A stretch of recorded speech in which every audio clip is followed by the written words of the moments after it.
रवींद्र वस्त्रनिकेतन घेऊन आले लाडकी बहीण रक्षाबंधन सेल. महाराष्ट्र हादरवून टाकणाऱ्या भन्नाट ऑफर्स 4 ते 17 ऑगस्ट. 600 रुपयांची तक्षशिला पैठणी फक्त 216 रुपयात.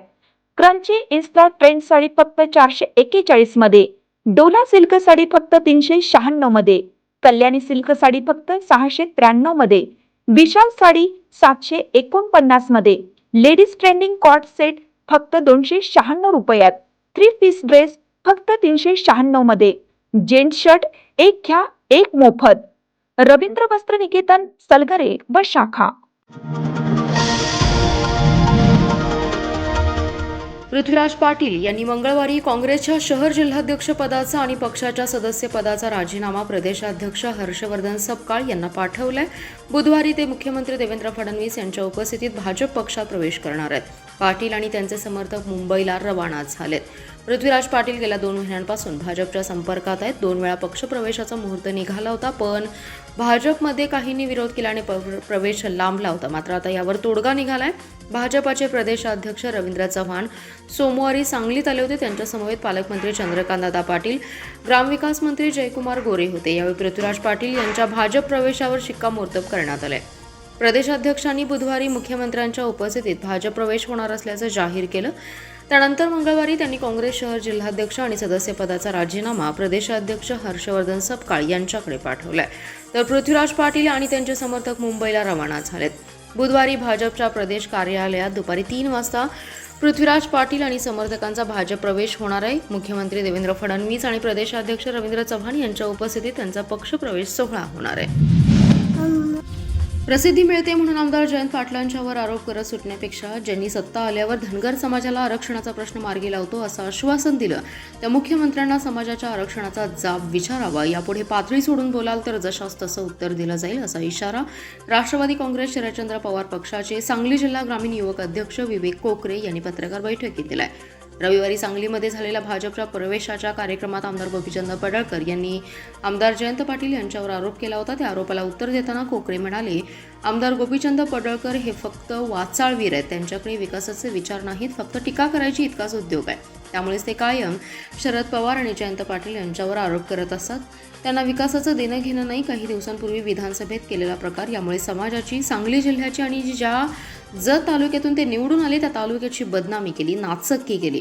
समाजाचे, जिल्ह्याचे, समाजाचे नाक कापले. बिरोबाची खोटी शपथ घेऊन बिरोबाचे महात्म्य कमी करण्याचा पाप पडळकर यांनी केले.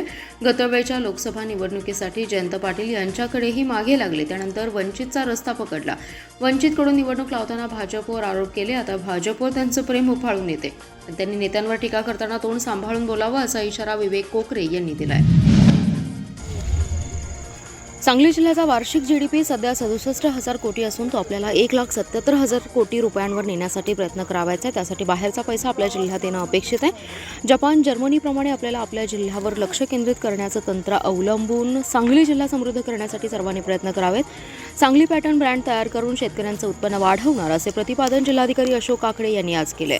सांगली पॅटर्न कृषी परिषद निर्यात सक्षमीकरण फळबागेतून समृद्धीकडे कार्यशाळेच्या अध्यक्षस्थानावरून ते बोलत होते. जिल्हाधिकारी काकडे म्हणाले, सांगली जिल्ह्यामध्ये अनेक सकारात्मक बाबी होत असून जिल्ह्याची वाटचाल जिरायतकडून बागायतीकडे सुरू झाली आहे. एकेकाळी आटपाडी, विटा, जत या भागात टँकरशिवाय पिण्याचं पाणी उपलब्ध होत नव्हतं. आज त्या भागामध्ये उपसा सिंचन योजनेमुळे शाश्वत पाणी पुरवठ्याचं साधन उपलब्ध झाले.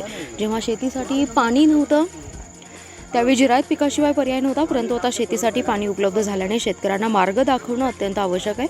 त्यासाठी या कार्यशाळेचं आयोजन केलं असल्याचं त्यांनी सांगितलं. ज्याप्रमाणे तालुका कृषी अधिकारी प्रत्येक शेतकऱ्याशी जोडला गेला, त्याप्रमाणे मार्केटिंगच्या दृष्टीने पणन विभागाचं कामकाज शेतकऱ्यांशी निगडीत व्हावं.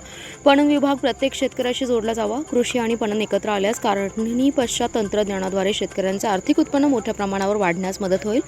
द्राक्ष, आंबा, केळी, पेरू, डाळिंब आदी फळ पीक उत्पादकांच्या अडचणींचं निराकरण या कार्यशाळेच्या माध्यमातून होईल असा विश्वास त्यांनी यावेळी व्यक्त केला आहे. विटा येथील वकील विशाल कुंभार यांना केलेल्या मारहाण प्रकरणी त्यांनी मुंबई उच्च न्यायालयात फौजदारी याचिका दाखल केली आहे. या याचिकेबाबत सुनावणी करताना मुंबई उच्च न्यायालयाने पोलिसांबाबत तीव्र नाराजी व्यक्त केली आहे.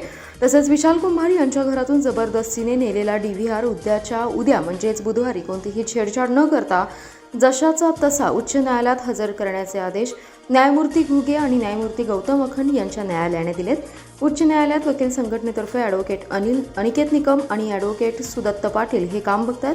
याचिकेची सुनावणी उच्च न्यायालयाचे न्यायमूर्ती घुगे आणि न्यायमूर्ती गौतम अखंड यांच्यापुढे चालू आहे। सुनावणीवेळी पोलिसांतर्फे बाजू मांडताना सरकारी वकील गावण म्हणाले, तक्रारीत उल्लेख केलेला पोलीस इथे नव्हताच असं म्हटलं। यावर वकिलांतर्फे बाजू मांडताना ॲडव्होकेट अनिकेत निकम यांनी म्हटलंय की पोलिसांनी वकील कुंभार यांच्यावर लगेच अदखलपात्र गुन्हा दाखल केला।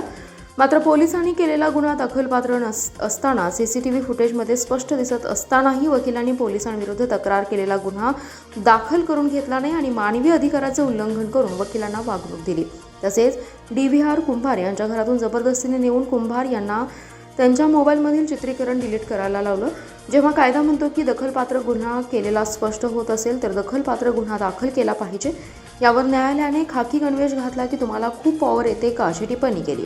या सुनावणीवेळी उच्च न्यायालयाने पोलिसांवर तीव्र नाराजी व्यक्त केली असून ॲडव्होकेट विशाल कुंभार यांच्या घरातून नेलेला DVR कोणतीही छेडछाड न करता जशाचा तसा उद्याच्या उद्या म्हणजेच बुधवारी उच्च न्यायालयात हजर करण्याचे आदेश पोलिसांना दिलेत।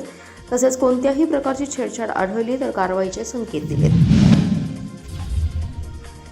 मिरज तालुक्यातील खटाव गावचे ग्रामपंचायत अधिकारी संजय कुमार गायकवाड चौकशी अहवालात दोषी आढळलेत। या प्रकरणी त्यांना मुख्य कार्यकारी अधिकारी तृप्ती धोडमिसे यांनी कारणे दाखवा नोटीस दिली आहे। दरम्यान ग्रामसेवक गायकवाड यांच्यावर लवकरच निलंबनाची कारवाई होण्याची शक्यता आहे। गायकवाड यांना देण्यात आलेल्या नोटीसमध्ये म्हटलंय की मिरज पंचायत समितीचे गटविकास अधिकारी यांच्याकडून आलेल्या अहवालानुसार गायकवाड यांनी कामात अनियमितता कर्तव्यामध्ये कसूर केल्याचे दिसते।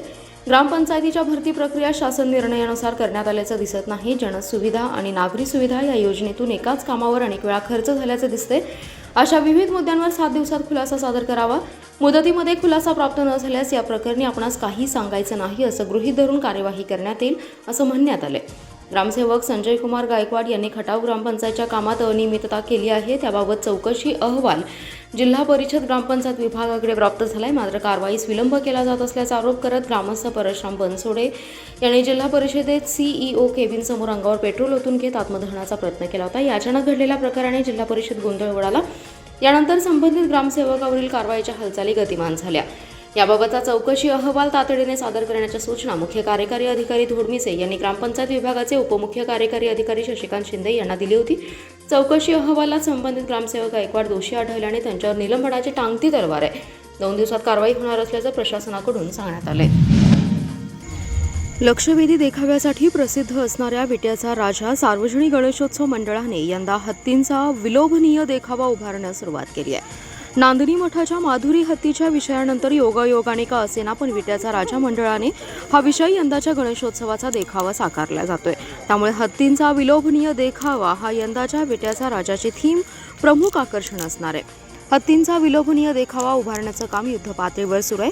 देशभरातील भाविकांचं श्रद्धास्थान असलेल्या लालबागच्या राजाची मूर्ती तयार करणारे सुप्रसिद्ध मूर्तिकार संतोष कांबळे हेच विट्याच्या राजाची मूर्ती साकारतात। ती लालबागच्या राजाचीच प्रतिकृती असते।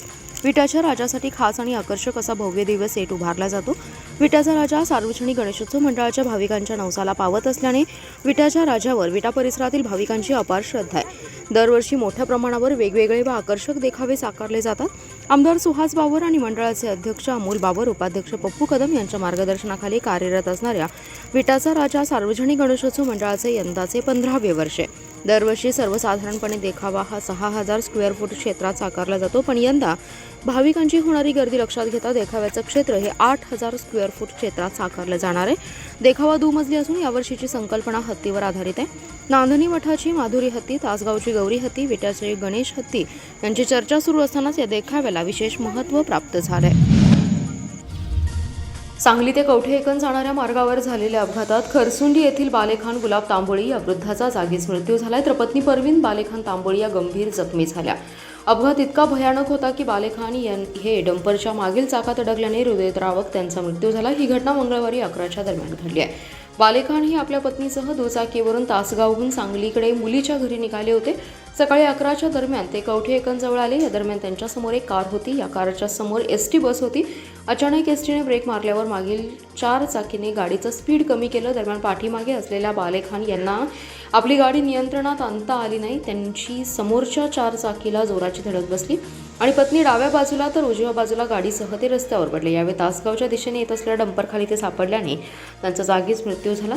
तर घटनास्थळावरून काही लोकांनी सांगितले की 4 चाकी गाडीने बालेखान यांच्या गाडीस पाठीमागून धडक दिल्याने आपल्या पत्नीसह रस्त्यावर डंपरच्या आडवे आल्याने हा अपघात झाला. अपघाताची माहिती मिळताच तातडीने तासगाव पोलिसांनी कवठेकणमधील समाजसेवकांनी धाव घेत बचाव कार्य सुरू केलं. अपघात प्रकरणी डंपर आणि 4 चाकी चालकाला ताब्यात घेण्यात आले. महापालिकेच्या निवडणुकीची प्रारूप प्रभाग रचना आज राज्य शासनाकडे पाठवण्यात आली आहे. 78 नगरसेवकांसाठी 4 सदस्यीय प्रभाग रचना तयार करण्यात आली आहे. ही प्रभाग रचना तयार करताना अधिकाऱ्यांनी प्रचंड गोपनीयता पाळण्यात आली आहे. सर्वोच्च न्यायालयाच्या आदेशानुसार महापालिका निवडणुकांसाठी प्रभाग रचना तयार करण्याचं काम जून महिन्यात सुरू झाले. शासनाच्या आदेशानुसार सन 2018 नुसार 4 सदस्यीय प्रभाग रचना आहे. त्यानुसार महापालिका क्षेत्रामध्ये 20 प्रभाग असून लोकसंख्येचे गणित बसवताना 18 प्रभाग हे 4 सदस्य असून 2 प्रभाग हे 3 सदस्य आहेत. याच धर्तीवर प्रभाग रचना तयार झाल्याची शक्यता आहे. नगरविकास खात्याच्या आदेशानुसार महापालिकेच्या निवडणूक विभागाने प्रत्येक प्रभागामध्ये जाऊन पुन्हा सीमा निश्चिती, महामार्ग तसेच रस्त्यांच्या सीमा तसेच अन्य हरकतींची तपासणी केली आहे. प्रारूप प्रभाग आराखडा तयार करताना प्रचंड गोपनीयता पाळली गेली आहे. पुढच्या आठवड्यात प्रारूप प्रभाग रचना प्रसिद्ध होणार आहे. महापालिका क्षेत्रात हर घर तिरंगा अभियानाला सुरुवात झाली आहे. या मोहिमेअंतर्गत महापालिका क्षेत्रात 3 वीर पत्नींचा सत्कार महापालिकेच्या वतीने करण्यात आला आहे. तर नागरिकांनी सेल्फी विथ तिरंगा या मोहिमेत सहभागी व्हावं असं आवाहन आयुक्त सत्यम गांधी यांनी केलं आहे. हर घर तिरंगा मोहिमेअंतर्गत महापालिकेच्या वतीने महापालिका क्षेत्रात मोहीम राबवण्यात येते. महापालिका क्षेत्रातील वीरपत्नी यांचा सत्कार करून सन्मान केला. यामध्ये सुनीता रामचंद्र माने, अश्विनी अनिल थरवल, सुनीता मोरे यांचा सत्कार करण्यात आला. या अभियानाचे उद्दिष्ट प्रत्येक भारतीयाच्या घरी राष्ट्रध्वज पोहोचवणं व देशप्रेमाची भावना जागृत करणं हे आहे. तसेच स्वातंत्र्य लढ्यातील वीरांना स्मरण आणि आदरांजली, घरोघरी राष्ट्रीय एकात्मतेचे प्रतीक निर्माण करणे हा उद्देश आहे. बुधवार 13 ऑगस्ट ते 15 ऑगस्ट या 3 दिवसात प्रत्येक नागरिकाला घरात तिरंगा फडकवण्यास प्रोत्साहन देण्यात येणार आहे. नागरिकांनी या उपक्रमात सहभागी व्हावं असं आवाहन आयुक्त सत्यम गांधी यांनी केले.